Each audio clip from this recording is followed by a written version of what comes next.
Please rise for the Pledge of Allegiance.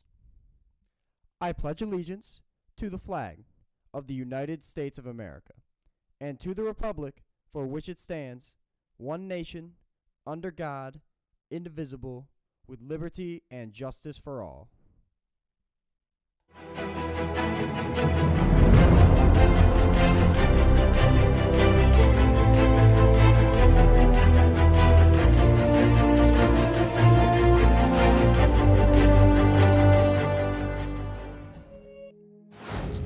Hello, and welcome to our first broadcast of 2017 DHS Student News. I'm Alex Doty. And I'm Lillian Presnell. As many of you may know, there is a new elementary school being built where Central Middle School once stood. Last week, we took a visit to Central Park Elementary School, interviewed our superintendent Michael Sharrow, and were able to get a tour of the new school. Here are the highlights. I'm here with Michael Sharrow, the superintendent of Midland Public Schools, and today we're going to be talking about the new STEM school that's being built. So how long have you guys been talking about making the STEM school? We passed the bond that made that possible in, make sure I'm saying that, February of 2014. And that bond included an elementary school to replace East Lawn and Carpenter. And right after we passed the bond, we decided to explore the idea of creating a STEM elementary school from the ground up, designing a school that would fit the curriculum of STEM from the ground up. So I would say we've been out there a couple of years playing around with that idea. So how many elementary schools do you think they will be replacing? It's going to replace both Carpenter and East Lawn, so the two schools will merge into one. So we'll go from 7 to 6 total elementary schools. So we will use Carpenter going forward. It's going to start off as a regional robotics center, and part of it, we may also explore the idea of moving some of our early childhood programs in there. So we think in the future it'll go forward as robotics and early childhood. East Lawn is the second oldest building, but probably in worse condition than Carpenter. And so that building is scheduled to be demoed in 2020. How many students do you think will be attending the STEM school? It can hold up to about 800, but we're going to open about 750 students. And how is the layout of the building designed? Yeah, so we pretty much call them learning studios. So think of a first grade learning studio. There's 5 classrooms in there, but they're not traditional classrooms. But there's also a glass garage door that goes up that allows you into a STEM maker space out there. And when we say STEM maker space, think of polished concrete floor, drains in there, pull down power cords, movable furniture, benches, workspace to make things in that spot. So kids will be actively learning, making things in those locations. This week we have several distribution dates. Pick up your yearbooks on Thursday, May 25th. The senior edition of The Update is also being handed out the following day on May 26th during third hour. And Fragments, the literary magazine, will be distributed the same Friday, May 26th. Our next story is about our beloved principal, Dr. Poole, and his first year at Dow High. How do you think your first year went at Dow High? I think it's been a fantastic school year. We've had a very successful school climate. I think that having the success of everything from drama, debate to athletics, I think makes the school year go much smoother. What future changes, if any, do you hope to make?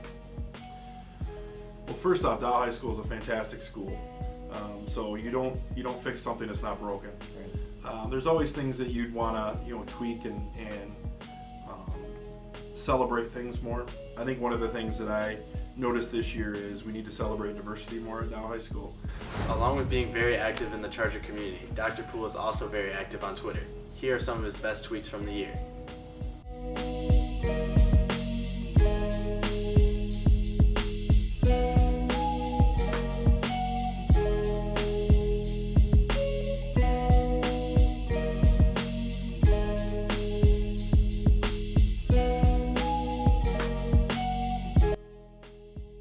But Dr. Poole isn't the only one who is new to the building. Tyler and Zane have the story.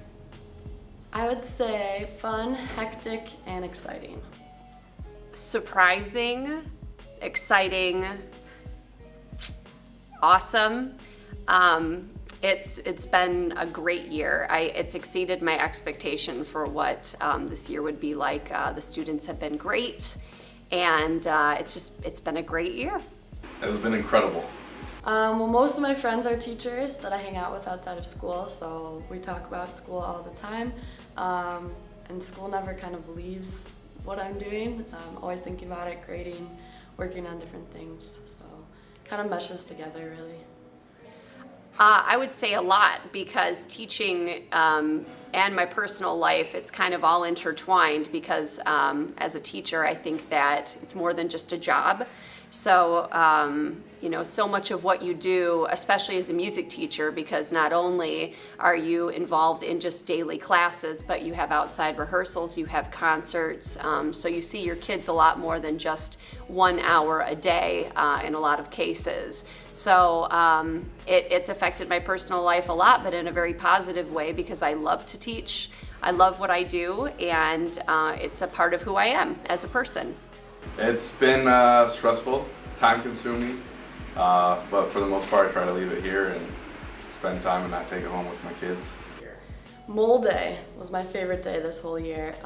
Both my AP and Point 3 chemistry classes brought in different projects, whether it was dessert or puns. I love puns, so that was really fun for me. And I got to see more of the creative side of them. Someone even did a rap, which was really cool. I don't know if I have just one moment, but I would say just how quickly I've been able to make connection with kids and get them to work hard for me and have fun. That would probably be my moment. There are a lot of moments that have been just amazing, but I would have to say taking my kids to Choral Festival this year and having them do as well as they did. They've worked so hard, and their performances on stage and getting rated so high for their performances, and getting to let them know that they scored top scores in the state of Michigan for their performances was really a highlight. Your Charger events for the week are: on Wednesday, May 24th, the band program is presenting a concert at 8 p.m. in the Bull Creek School Auditorium. There's no admission charge. Also, the German Club will have its final meeting of the year on June 6th at 3 o'clock. We will be meeting in the foods room and celebrate the end of the year by making and eating Flammkuchen. If you plan to come, please sign up in Herr Smith's room, room 377, so we can get the supplies. If you have a 7th hour, join us afterwards. As for birthdays today, happy birthday to Nathaniel Kalantar and Shelby King. Speaking of birthdays, some of you may be turning 16 soon. That means that you're road ready, or does it? There seems to be a growing trend in America. 16-year-olds and above are not getting their driver's licenses. Between 1983 and 2014, there was a 47% drop of 16-year-olds or older with driver's licenses. I'm here with junior Quinn McCaffrey, who does not have her driver's license.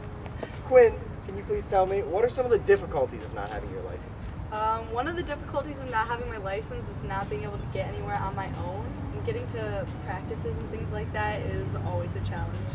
Do you see any benefits to not having your license? I definitely save on gas money by not having my license. Definitely. And I never have to drive anywhere. My friends just take me, so that's pretty cool. Thank you so much, Quinn.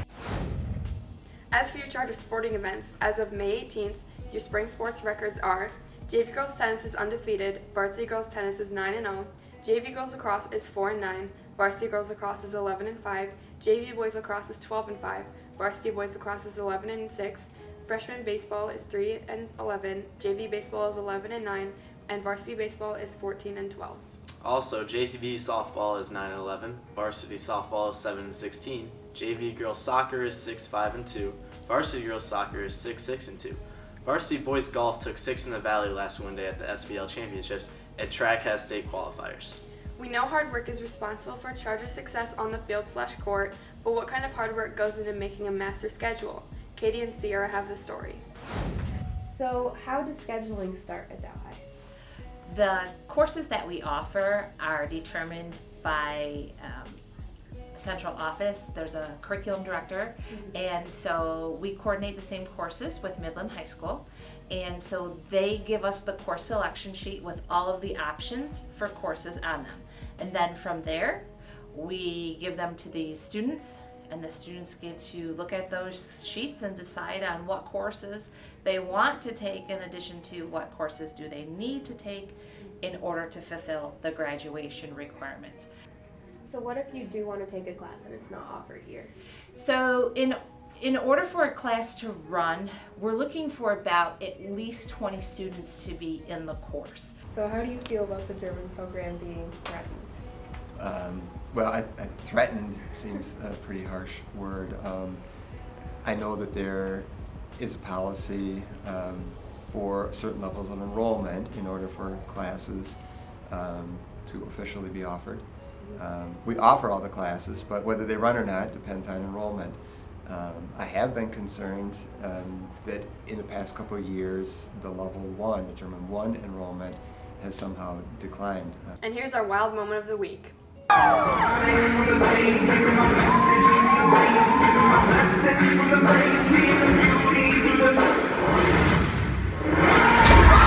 Jacob may be a junior, but he is one freshman. That video was from the Mr. Charger event last Friday, which was won by Steel Win. Wow, that result must have shocked him. The event may have cost you $5, but the laughs were free of charge. Can I get a what? Thanks for watching.